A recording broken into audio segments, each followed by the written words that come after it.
Shalom, selamat hari Minggu buat kita seluruhnya. Jemaat yang dikasihi Tuhan, kita kembali berkumpul pada hari Minggu ini bersama dengan keluarga kita masing-masing dalam ibadah kita saat ini. Minggu kita hari ini adalah minggu ke-16 setelah Trinitatis dengan topik minggu, hidup dalam didikan Tuhan. Marilah memuji Tuhan atas kemurahan-Nya yang menyertai kita hingga pada saat ini. Oleh karenanya, sebelum kita memasuki ibadah saat ini, marilah bersaat teduh sejenak, kita berdoa.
Di dalam nama Allah Bapa dan nama anaknya Tuhan Yesus Kristus dan nama Roh Kudus yang menciptakan langit dan bumi. Amin. Demikian firman Tuhan Yesus. Ajaranku tidak berasal dari diriku sendiri, tetapi dari Dia yang telah mengutus aku. Barang siapa mau melakukan kehendak-Nya, ia akan tahu entah ajaranku ini berasal dari Allah, entah aku berkata-kata dari diriku sendiri, seperti yang dikatakan oleh kitab suci, dari dalam hatinya akan mengalir aliran-aliran air hidup. Haleluya. Haleluya. Haleluya.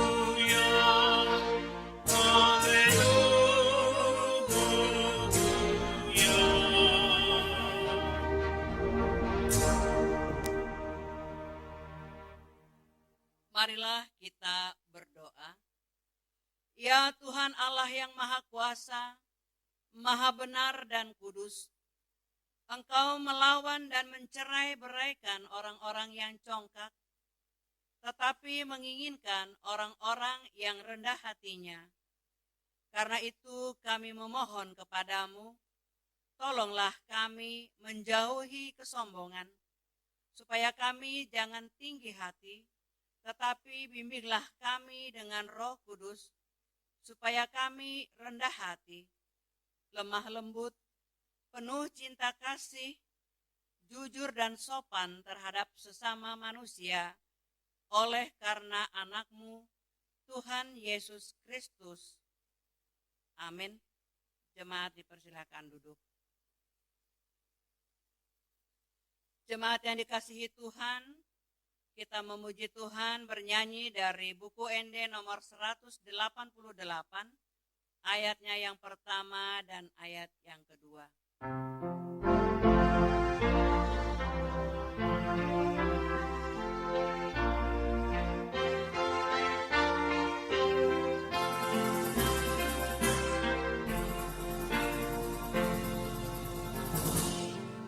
Jehovah si permana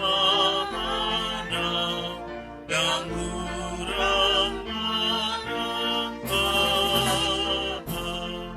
aina saja di pada dosian bermiona Tuhan di mana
Hukum Tuhan pada minggu ini tertulis pada hukum yang ke-7. Hukum yang ke-7 adalah jangan engkau berzina. Maksudnya adalah kita harus takut serta kasih kepada Allah. Sebab itu kita harus senantiasa hidup suci dan bersih dan bersikap sopan dalam kata dan perbuatan.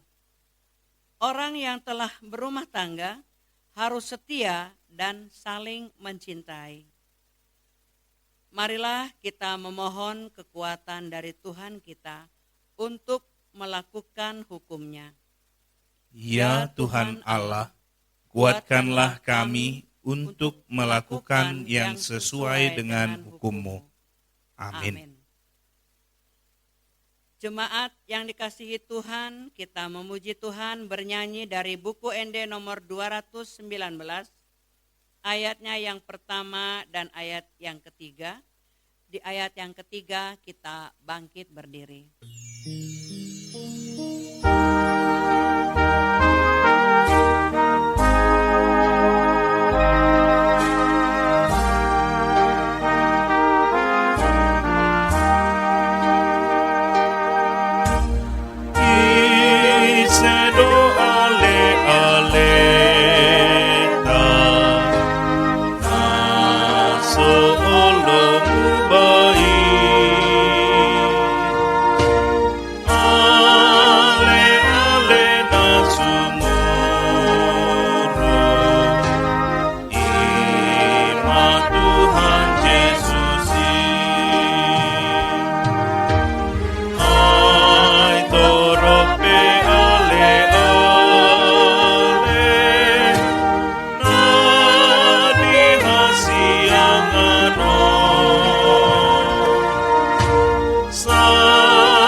jaltai kata dikon peluhut na dihasiangano dapat tadi lambung asanangan natokto.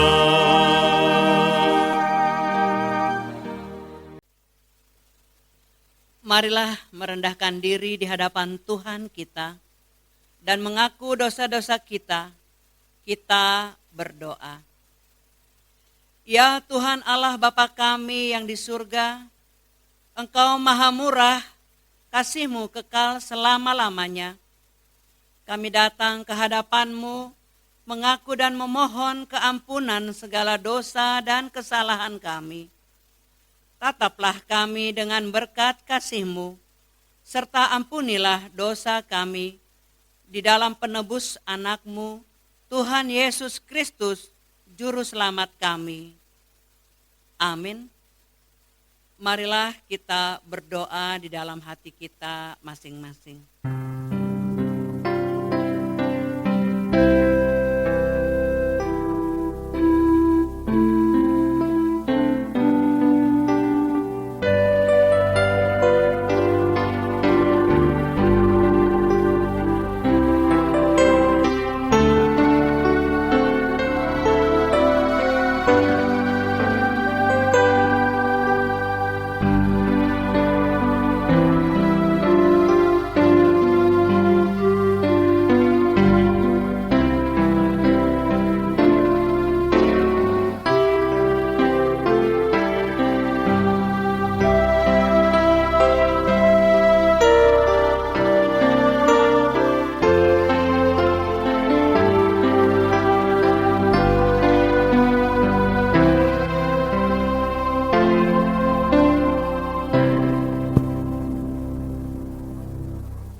Janji Tuhan akan keampunan dosa kita. Siapakah yang menggugat orang-orang pilihan Allah? Allah yang membenarkan mereka. Siapakah yang akan menghukum mereka? Kristus Yesus yang telah mati. Bahkan lebih lagi, yang telah bangkit, yang juga duduk di sebelah kanan Allah, yang malah menjadi pembela bagi kita. Kemuliaan bagi Allah di tempat yang maha tinggi. Amin. Jemaat yang dikasihi Tuhan, kita memuji Tuhan bernyanyi dari buku ND nomor 184, ayatnya yang pertama dan ayat yang kedua.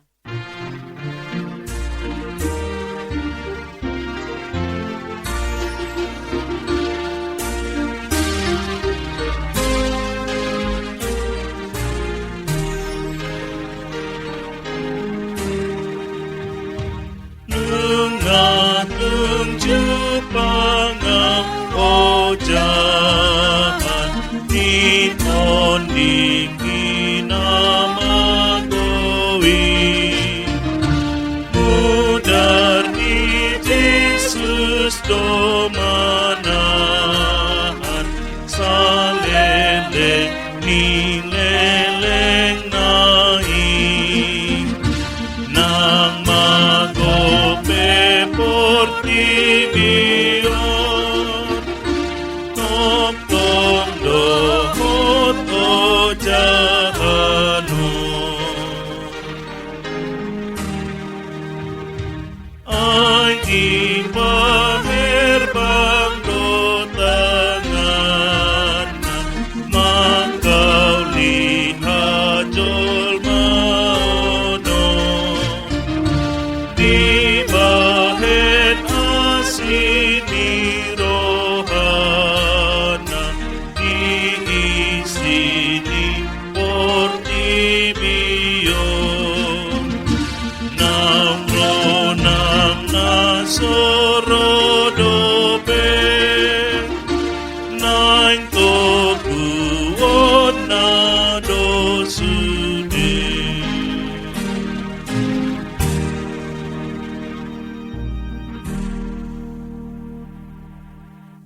Firman Tuhan yang menjadi epistel bagi kita pada minggu ini tertulis dalam Lukas pasal yang kedua, ayat yang ke-41 sampai dengan ayat yang ke-52. Mari membacanya secara responsoria. Tiap-tiap tahun orang tua Yesus pergi ke Yerusalem pada hari raya Paskah. Ketika Yesus telah berumur 12 tahun, pergilah mereka ke Yerusalem seperti yang lazim pada hari raya itu. Sehabis hari-hari perayaan itu, ketika mereka berjalan pulang, tinggallah Yesus di Yerusalem tanpa diketahui orang tuanya. Karena mereka menyangka bahwa ia ada di antara orang-orang seperjalanan mereka. Berjalanlah mereka sehari perjalanan jauhnya, lalu mencari dia di antara kaum keluarga dan kenalan mereka.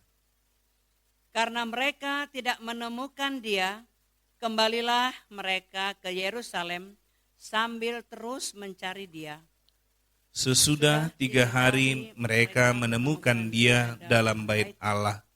Ia sedang duduk di tengah-tengah alim ulama, sambil mendengarkan mereka dan mengajukan pertanyaan-pertanyaan kepada mereka.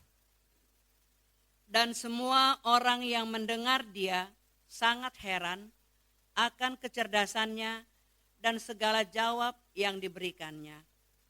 Dan ketika orang tuanya melihat dia, tercenganglah mereka. Lalu kata ibunya kepadanya, "Nak, mengapakah engkau berbuat demikian terhadap kami? Bapamu dan aku dengan cemas mencari engkau." Jawabnya kepada mereka, "Mengapa kamu mencari aku? Tidakkah kamu tahu bahwa aku harus berada di dalam rumah Bapakku?" Tetapi mereka tidak mengerti apa yang dikatakannya kepada mereka. Lalu ia pulang bersama-sama mereka ke Nazaret, dan ia tetap hidup dalam asuhan mereka. Dan ibunya menyimpan semua perkara itu di dalam hatinya. Dan Yesus makin bertambah besar dan bertambah hikmatnya dan besarnya, dan makin dikasihi oleh Allah dan manusia. Demikian firman Tuhan. Berbahagialah orang yang mendengarkan firman Tuhan, serta memeliharanya dalam hatinya. Jemaat dikasihi Tuhan, kita berjanji memuji Tuhan dari buku ND nomor 766, ayatnya yang pertama dan ayat yang kedua. Di ayat yang kedua, jemaat kami undang untuk berdiri.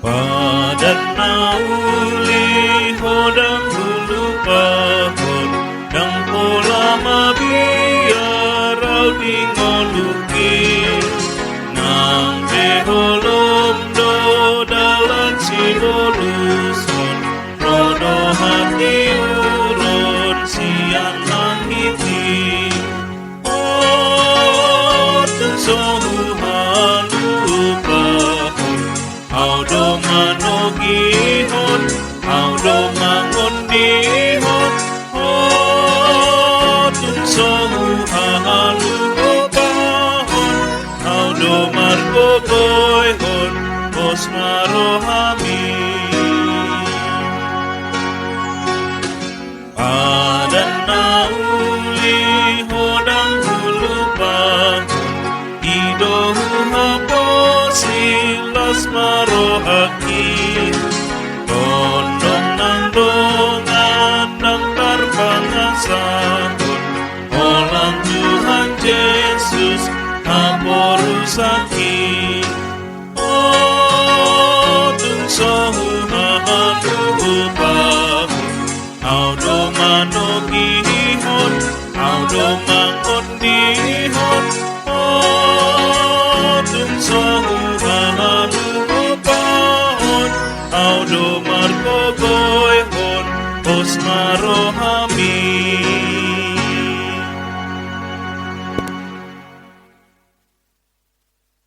Marilah kita bersama-sama mengaku iman kepercayaan kita, sebagaimana teman-teman seiman di seluruh dunia, kita bersama-sama mengucapkannya. Aku percaya kepada Allah, Bapa yang Maha Kuasa, Khalik langit dan bumi. Aku percaya kepada Yesus Kristus, Anak-Nya yang tunggal, Tuhan kita, yang dikandung daripada Roh Kudus, lahir dari anak darah Maria, yang menderita sengsara di bawah pemerintahan Pontius Pilatus, disalibkan, mati dan dikuburkan, yang turun ke dalam kerajaan maut. Pada hari yang ketiga bangkit pula dari antara orang mati, naik ke sorga, duduk di sebelah kanan Allah, Bapa yang Maha Kuasa. Dari sana akan datang kelak untuk menghakimi orang yang hidup dan yang mati. Aku percaya kepada Roh Kudus dan adanya satu gereja yang kudus, persekutuan orang kudus, pengampunan dosa, kebangkitan daging, dan hidup yang kekal. Amin. Jemaat dipersilahkan duduk. Warta jemaat untuk kita pada minggu ini. Yang pertama, ulang tahun kelahiran dan pernikahan. Majelis Gereja dan seluruh jemaat HKBP Borneo Resort Banjarmasin mengucapkan selamat ulang tahun kelahiran dan ulang tahun pernikahan kepada seluruh jemaat yang berulang tahun periode 13 September 2021 sampai dengan 19 September 2021. Kita dapat melihat di lembaran acara yang ada pada kita. Tuhan Yesus memberkati. Yang kedua, kunjungan Pareses HKBP Distrik 27 HKBP Borneo. Pada hari Senin tanggal 13 September 2021 yang lalu, Pareses HKBP Distrik 27 Borneo, Pendeta Mangido Tua Pandiangan bersama dengan Sekretaris Distrik Pendeta Daniel Manurung dan juga tim verifikasi dari distrik, yakni Pendeta Pansur Sijabat, Pendeta HKBP Resort Kalimantan Timur, dan juga Pendeta HKBP Resort Banjarmasin, Pendeta Victor Sihotang, mengunjungi gereja kita HKBP Borneo untuk memberikan motivasi dalam melakukan pelayanan, secara khusus dalam pembangunan gereja di tengah-tengah situasi pandemi yang masih belum usai sampai pada saat ini. Kegiatan tersebut berjalan dengan baik. Yang ketiga, konven pelayan penuh waktu HKBP Distrik 27 Borneo. Pada hari Senin tanggal 20 September 2021 besok akan dilaksanakan konven pelayanan penuh waktu HKBP Distrik 27 Borneo, yakni membicarakan kegiatan di HKBP Distrik 27 Borneo. Konven tersebut dilaksanakan secara tatap muka bertempat di HKBP Muara Badak, Resort Sentosa, Samarinda, Kalimantan Timur. Ketiga, bahan material yang dibutuhkan dalam tahap 4 pembangunan, juga daftar sumbangan material yang masuk minggu ini dapat kita lihat di lembaran acara yang ada pada kita. Untuk laporan atau warta keuangan untuk kita dapat kita lihat di YouTube HKBP Borneo Resort Banjarmasin. Demikian warta gereja untuk kita pada minggu ini.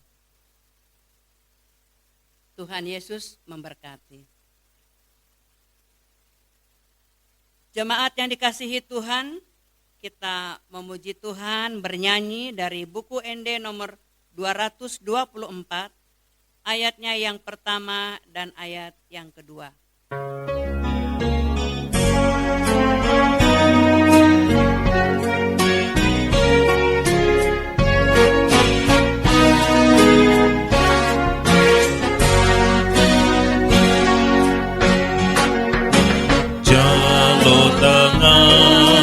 Tiup au Tuhan, ai nagale au somardonganmu. Raprohon mo, ipas doa mardalan, mamonus marmaraan sonang lo. Sai toguau, si holi horohaku, naing lam sumol hot au tulam bumi. Ai unangin murado pe au lilu, manimbil sian hasitongan mi.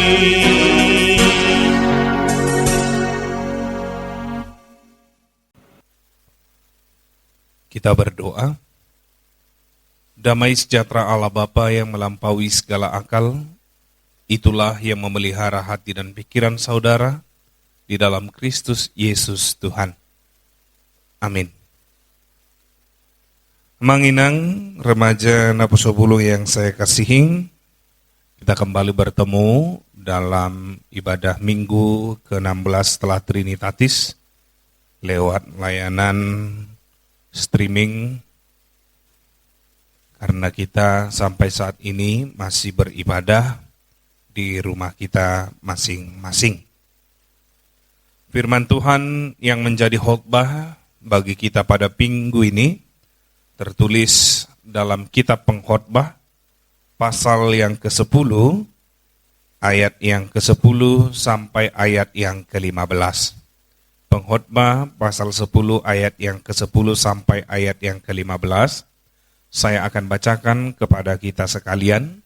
Saya harap kita boleh mengikutinya di tempat kita masing-masing.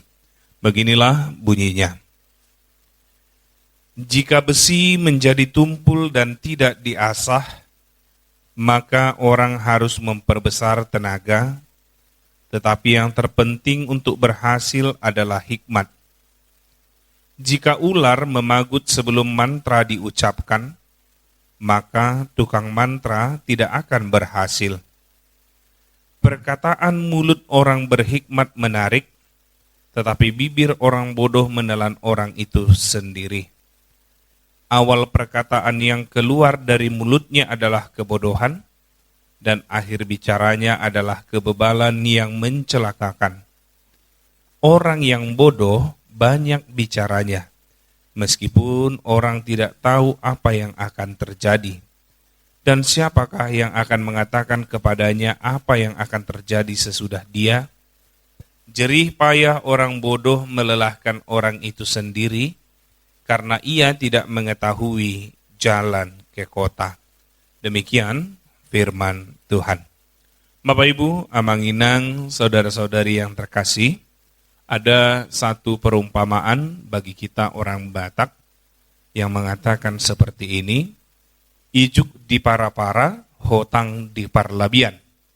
Nabi sukdo napunahata, naoto tupang gadisan. Mungkin orang-orang tua kita sudah sering mendengarkan ini bahkan mengatakannya. Tetapi bagi yang muda, ini perlu kita pahami dan kita pegang ya. Ijuk di para-para, hotang di parlabian, nabi sukdo napunahata, naoto tupang gadisan.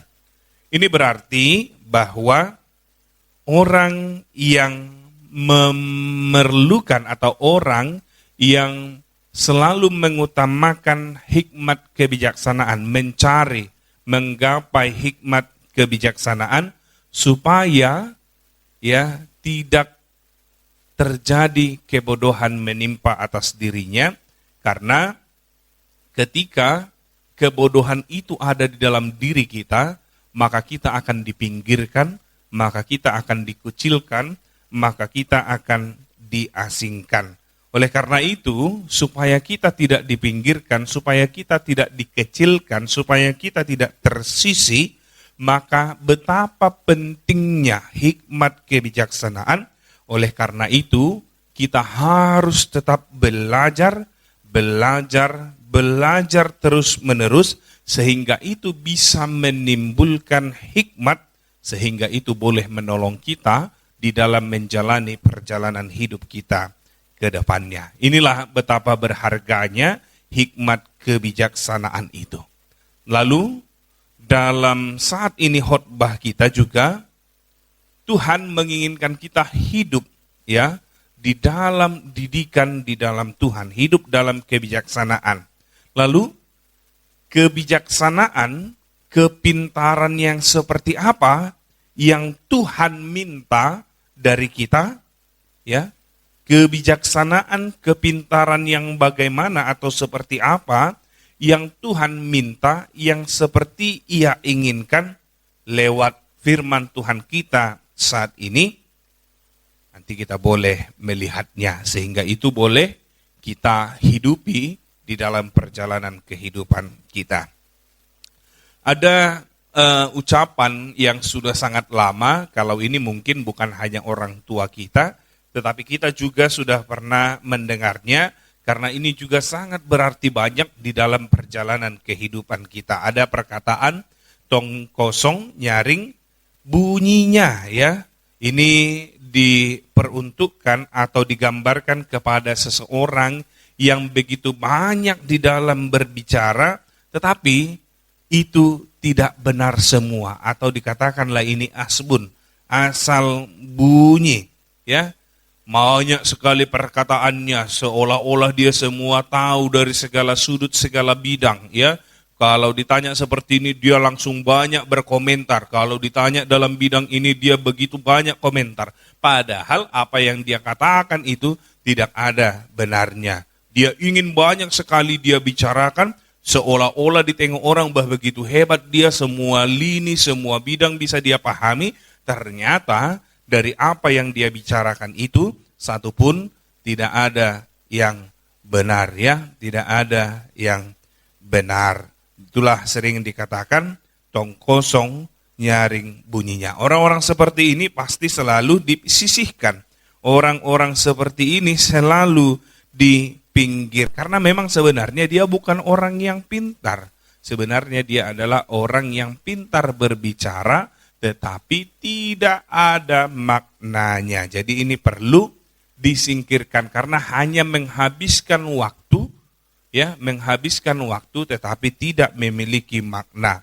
Tapi sebaliknya, ya, ada juga perkataan yang mengatakan diam-diam ubi berisi, yang berarti sesekalinya orang ini berbicara, sesekalinya dia menyampaikan pendapatnya, tetapi sekali berbicara dia, wah, ini memang benar, seperti itulah baiknya. Nah, kalau orang seperti ini, orang begitu menyenanginya, bahkan selalu menunggu kapan dia berbicara, kapan dia memberikan pendapat. Karena setiap pembicaraannya, setiap pendapatnya, itu adalah ilmu yang sangat begitu berharga. Nah, orang seperti inilah yang dikatakan orang yang pintar, yang berhikmat, karena setiap apa yang dibicarakannya memiliki makna kepada orang-orang yang mendengarkannya.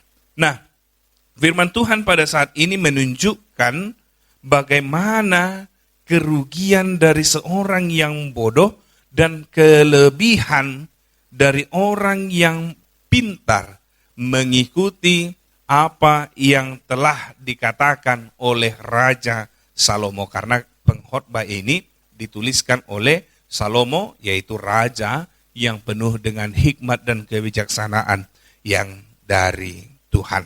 Nah, kita boleh melihat tadi di ayat yang ke-10 dikatakan, jika besi menjadi tumpul dan tidak diasah, maka orang harus memperbesar tenaga.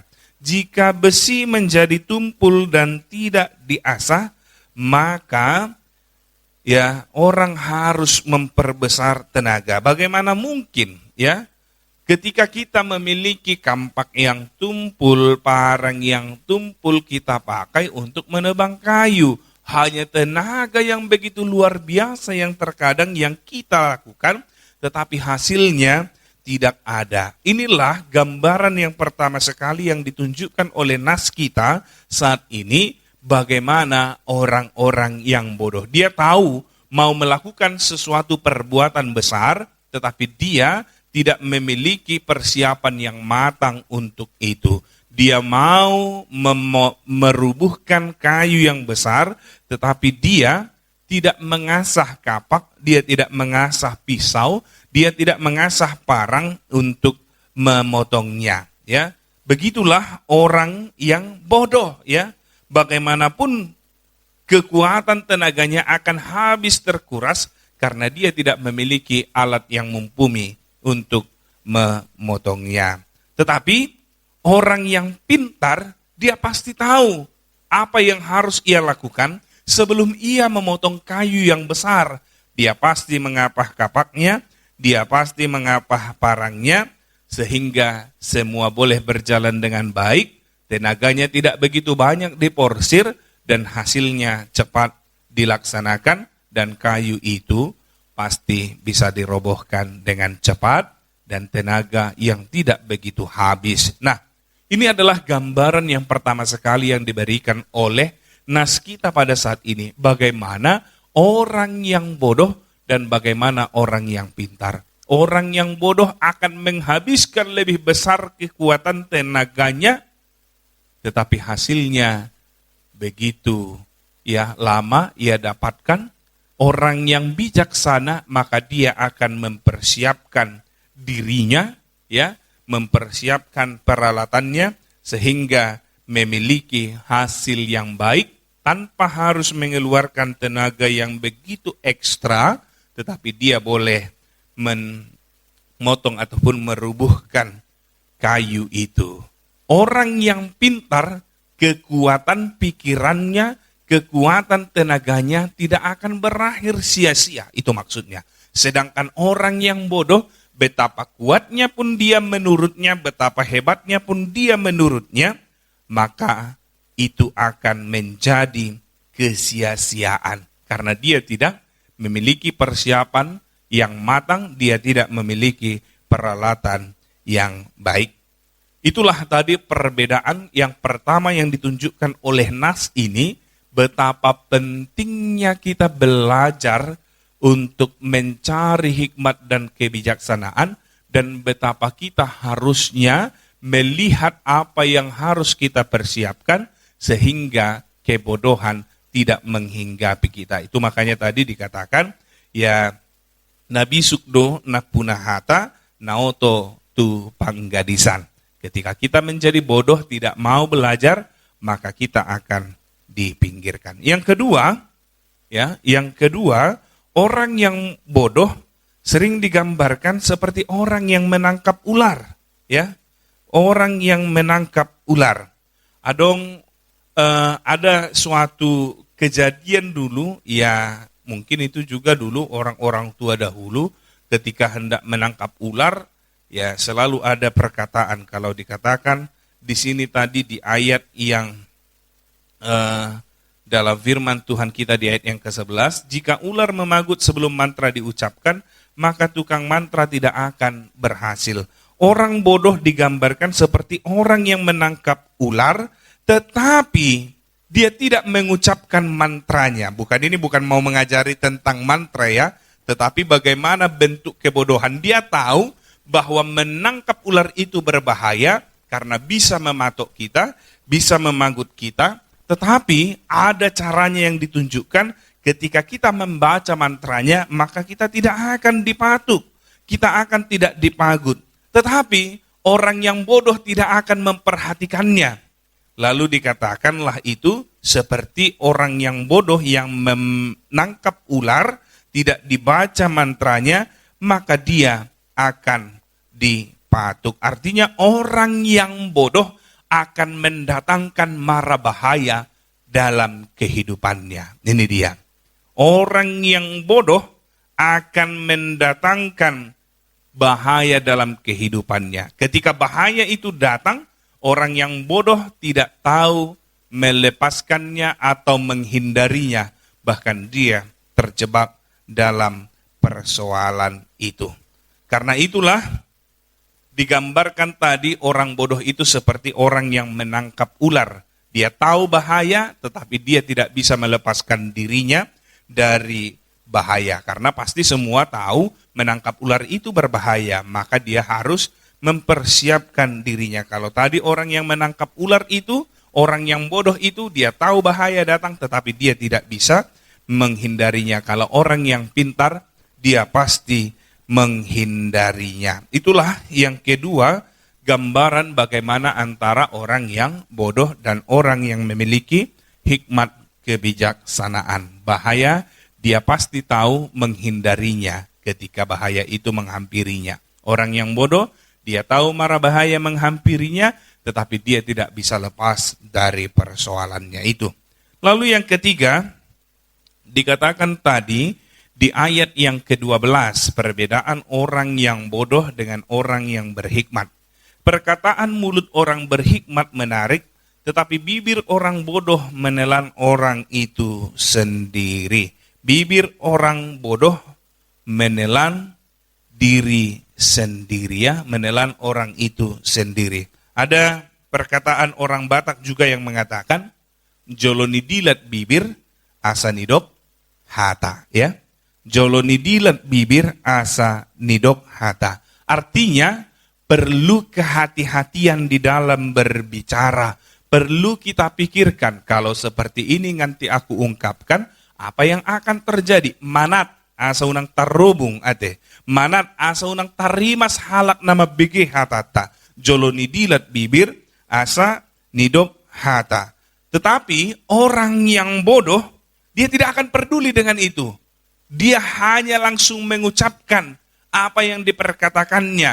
Ya meskipun itu terkadang salah, dia tidak memikirkan, cik perohana do isi, dak persoalaku di sini. Ini adalah orang yang bodoh, dia tidak menjaga hubungannya dengan yang lain, yang pasti suatu saat kita akan membutuhkannya. Karena kita adalah makhluk sosial yang tidak bisa hidup sendiri. Kalau orang yang bodoh pasti akan mengatakan, sopola, dak sia niau mangan, dak sia ni, dak riko ibana diau.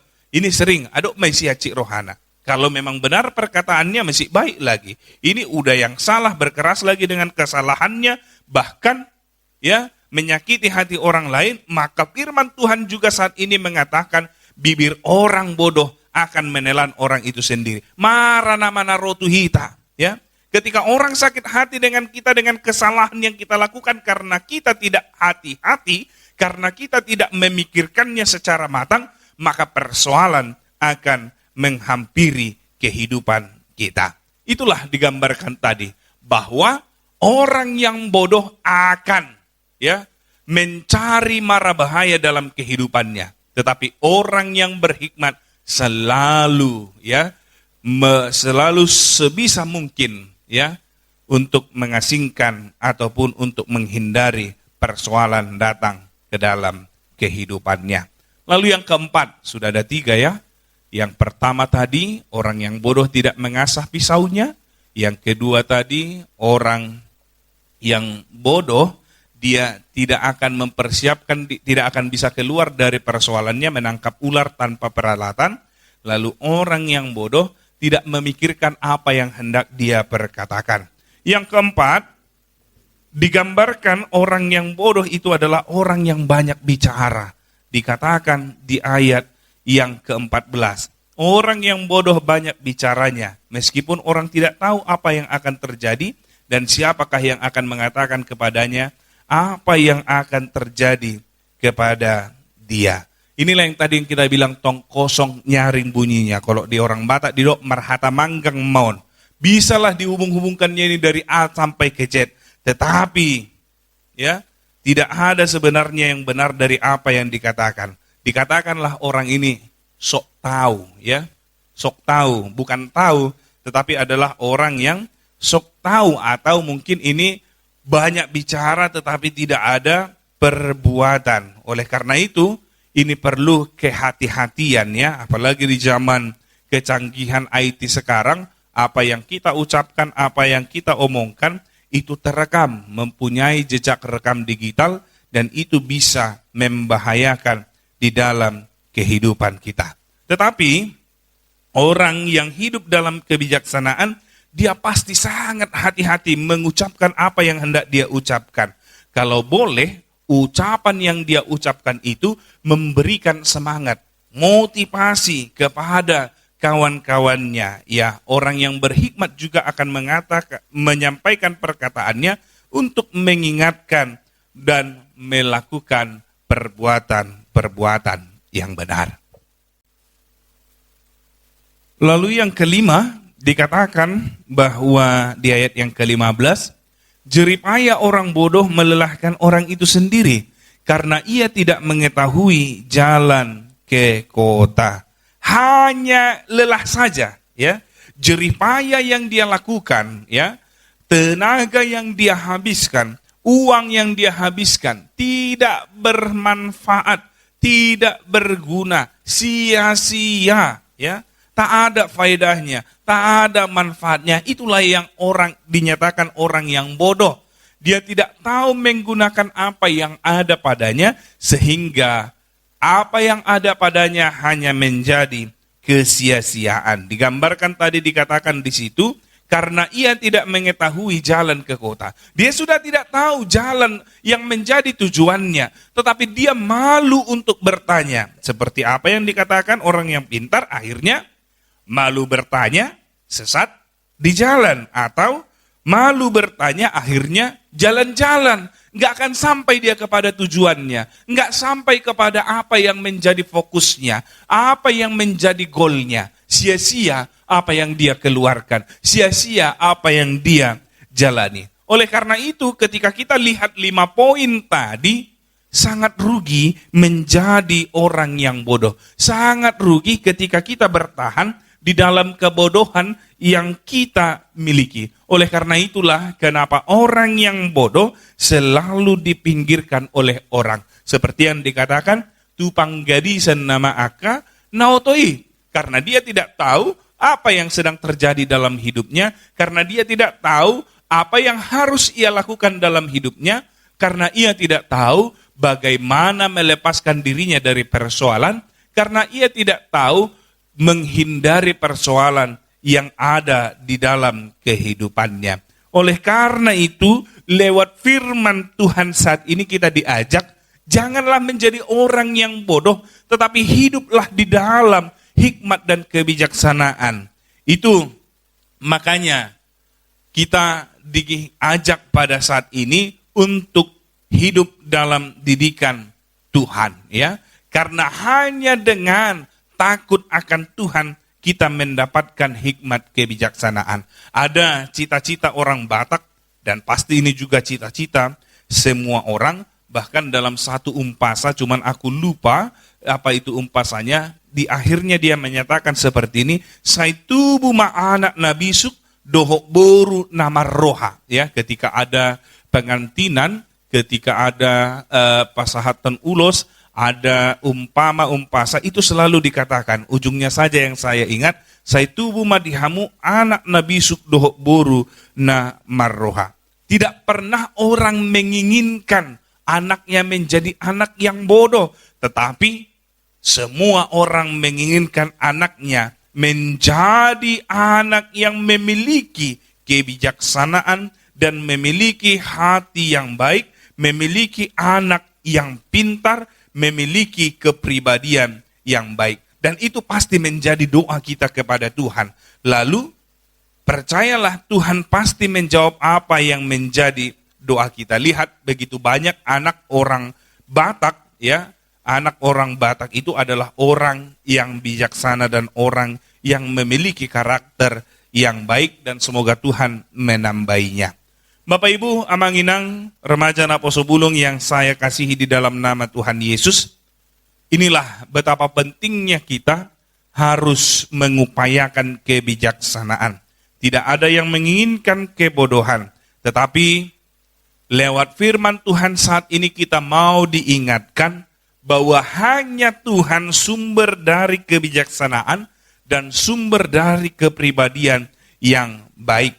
Tuhan melimpahkan kepada kita hati yang penuh dengan kebijaksanaan dan kepintaran, asalkan kita mau meminta dan belajarnya dengan mendahulukan firman Tuhan. Itu dikatakan di dalam Amsal yang pertama ayat yang ke-7, takut akan Tuhan adalah permulaan hikmat dan pengetahuan. Sama juga seperti apa yang dikatakan di Matius 6 ayat 33, carilah dahulu kerajaan Allah, maka semuanya itu akan ditambahkan kepadamu. Orang yang berhikmat, orang yang memiliki kebijaksanaan, itu adalah orang-orang yang takut akan Tuhan. Orang-orang yang takut akan Tuhan, dia adalah orang-orang yang juga rendah hati. Jangan pula ketika engkau menjadi orang yang pintar, ketika engkau menjadi orang yang berada, ketika engkau menjadi orang yang bijaksana, maka engkau jatuh ke dalam kesombongan. Orang-orang yang bijaksana, orang-orang yang takut akan Tuhan, dia adalah orang-orang yang rendah hati, yang membagikan apa yang dia miliki kepada orang yang lainnya, supaya yang lainnya boleh merasakan bagaimana dari dampak dari apa yang kita punya, dampak dari kebijaksanaan yang kita miliki. Oleh karena itu, kalau engkau ingin menjadi orang yang pintar, kalau engkau menjadi orang yang bijaksana, kalau engkau menjadi orang yang diperhitungkan, maka mulailah dengan takut akan Tuhan, ya. Mulailah dengan bertanya kepada Tuhan, mulailah dengan mengandalkan Tuhan. Jangan ketika kau punya segalanya juga kau mengandalkan apa yang ada padamu, tetapi andalkan Tuhan, minta petunjuk kepada Tuhan bagaimana menggunakan, memakai apa yang ada di dalam kehidupan kita.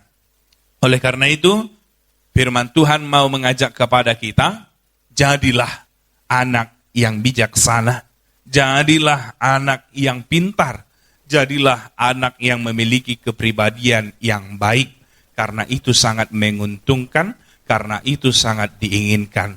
Dengan satu syarat, takutlah akan Tuhan, dahulukan Tuhan dalam segala hal, hindarilah kebodohan, persiapkan dirimu dengan secara matang, jangan biarkan segala sesuatunya berakhir sia-sia. Sama seperti ketika pandemi COVID tak kunjung usai sampai saat ini, maka apa yang boleh kita ambil, apa yang boleh kita pikirkan, persiapkan dirimu. Kalau sudah dinyatakan COVID, jangan lupa untuk memakai maskermu, jangan lupa untuk mencuci tangan, jangan lupa untuk menghindari kerumunan, jangan lupa untuk tetap menjaga kehidupan yang sehat di dalam kehidupan kita. Lana dong dua manginang, ngadi boto sonari gudang COVID, saya diguguh dope parbinoto na Allah soongi, daong diay.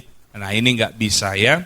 Unang gabi si paingok na suada, HP marah tungbalga dia dupata. Ya, karena itu persiapkan diri dengan baik, persiapkan diri dengan matang, andalkan Tuhan, pasti orang-orang di sekitar kita akan menjadikan kita orang yang diinginkan, orang yang benar-benar memberikan makna kepada yang lainnya.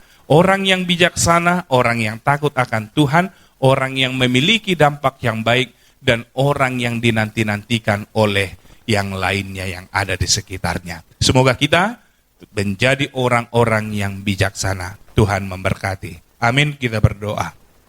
Terima kasih Tuhan buat firman-Mu yang boleh kami dengarkan, yang mengingatkan kami betapa pentingnya hikmat kebijaksanaan dalam kehidupan kami, sehingga kami menjadi orang-orang yang mau mencari hikmat yang bersumber daripada-Mu Tuhan. Biarkan kami Tuhan menjadi orang-orang yang takut akan-Mu, sehingga kami Engkau limpahkan dengan hikmat kebijaksanaan, sehingga itu boleh menolong kami di dalam menjalani kehidupan kami. Berkati kami semua Tuhan, seluruh jemaat-Mu, berkati anak-anak-Mu, berkati orang tua kami, berkati di dalam setiap aktivitas, berkati di dalam setiap apa yang boleh kami rencanakan dan cita-citakan, berkati dalam setiap pergumulan kami. Biarlah Tuhan segala yang kami rancangkan kami serahkan ke dalam tangan pengasihan-Mu. Orang yang dalam keadaan sakit Tuhan bantu.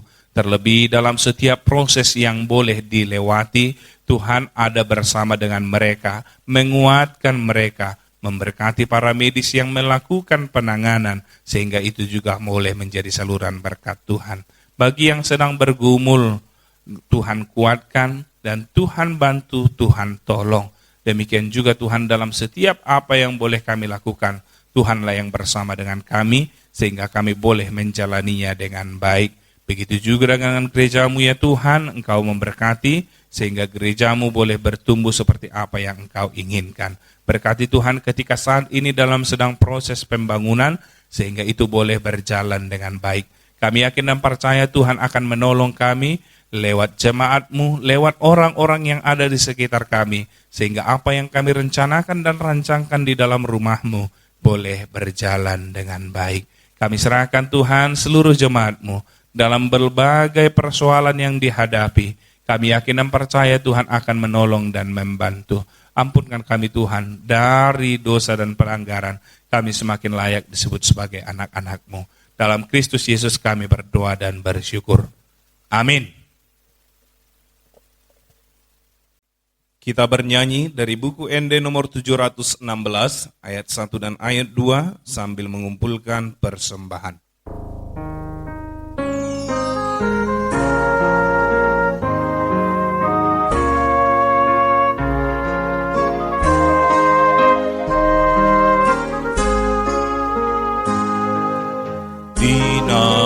Molu sandok ngoluon kok dona marsagale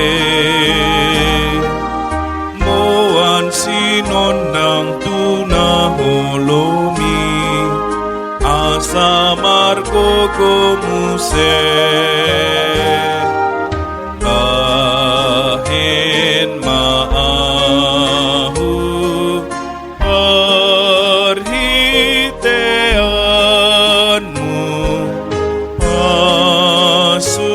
pasu mabaur mai ale Tuhanku atu pamaaf main pasu dudongan sude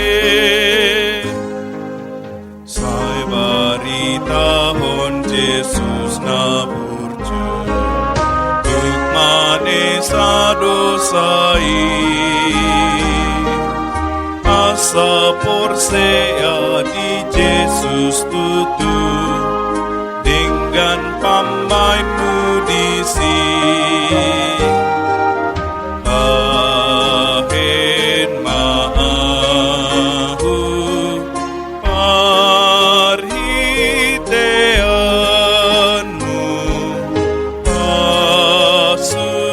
pasu mabar mai ale Tuhanku patu pamaaf main pasu dudongan sude.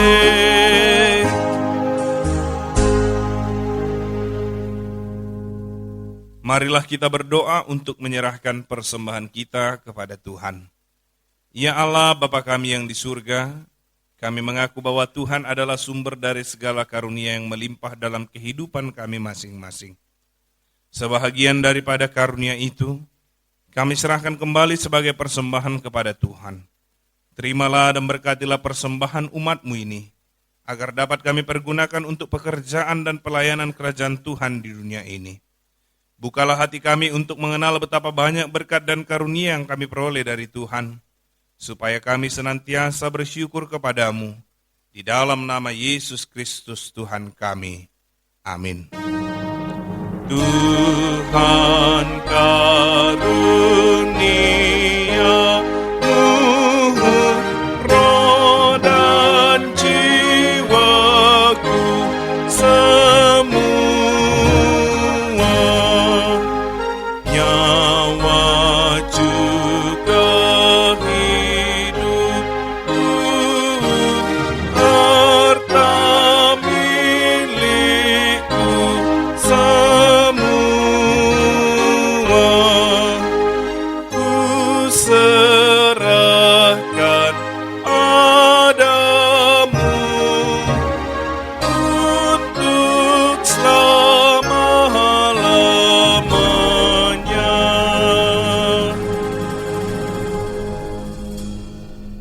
Bapa kami yang di surga, dikuduskanlah namamu, datanglah kerajaanmu, jadilah kehendak-mu di bumi seperti di sorga. Berikanlah kami pada hari ini makanan kami yang secukupnya, dan ampunilah kami akan kesalahan kami, seperti kami juga telah mengampuni orang yang bersalah kepada kami. Dan janganlah membawa kami ke dalam pencobaan, tetapi lepaskanlah kami daripada yang jahat. Karena Engkau punya kerajaan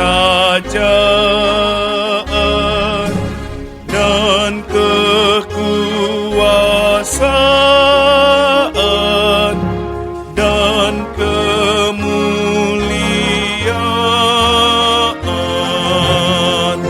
sampai selama-lamanya.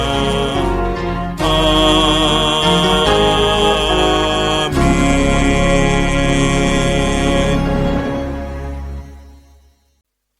Terimalah berkat dari Tuhan kita. Tuhan memberkati engkau dan melindungi engkau. Tuhan menyinari engkau dengan wajah-Nya dan memberi engkau kasih karunia. Tuhan menghadapkan wajah-Nya kepadamu dan memberi engkau damai sejahtera. Amin. Amin. Amin. Amin.